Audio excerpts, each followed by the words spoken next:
Pagod ka na bang pumila para lang mag-renew ng NBI clearance? May good news tayo. Pwede mo na itong gawin gamit lang ang eGov app at ipa-door-to-door delivery pa ang inyong NBI clearance. Sa video na to, ipapakita ko sa iyo ang buong proseso step by step kaya siguraduhin panoorin mo ito hanggang dulo. Pero bago tayo magsimula, kung bago ka pa lang sa channel na ito at gusto mo ng mga tutorials tungkol sa government services, huwag kalimutang i-click ang subscribe button at i-on ang notification bell para lagi kang updated sa mga bagong uploads. So without further ado, simulan na natin. First, i-open nyo ang eGov app and then i-search nyo ang NBI clearance.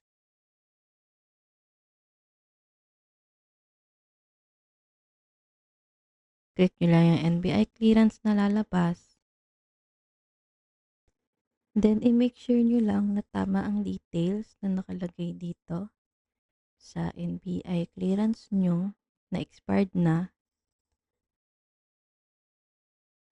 Tsaka nyo i-click ang renew clearance.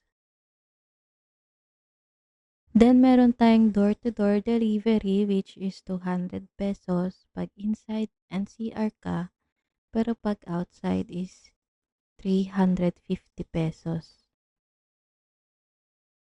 Then, meron din naman tayong for pick-up. Ito nakalagay na free. Free lang siya kasi pick-up mo siya, wala siyang delivery fee.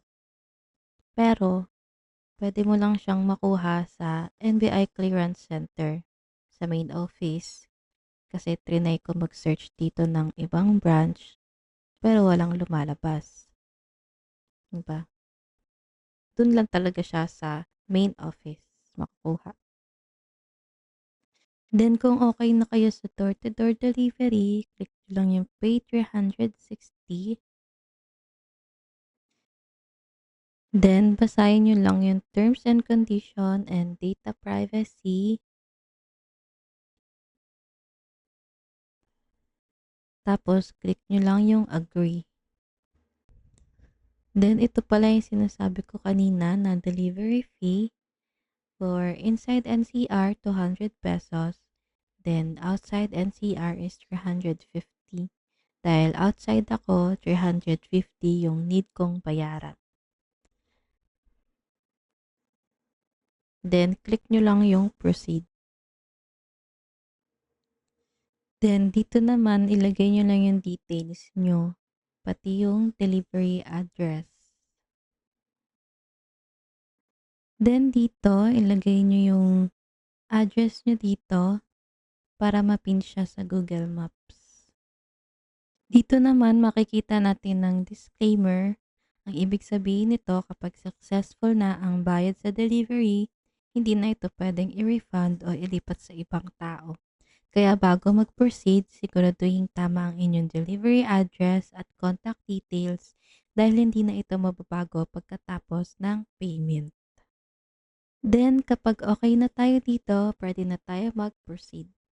Dito naman, may iba't ibang klase tayo ng payment method, katulad ng bank over the counter, online bank, cash payment, pero GCash ang gagawin nating mode of payment.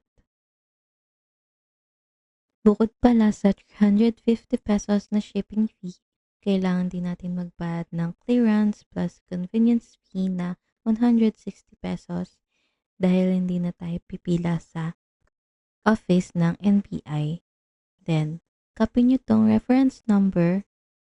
After makopy, pupunta naman tayong GCash app. Click nyo lang yung bills, then government, then isearch nyo lang NBI. Tapos, i-click nyo lang yung amount.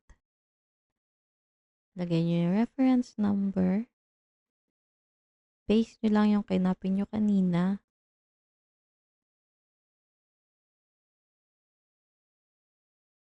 Then, lagay nyo yung contact number and email address. Then, click next. Yan. Then, double check lang and then confirm. Yan. Tapos na, bayad na ang inyong NBI clearance. Hintayin na lang tayo para ipa-deliver sa atin sa bahay natin. At yan, tapos na ang ating tutorial.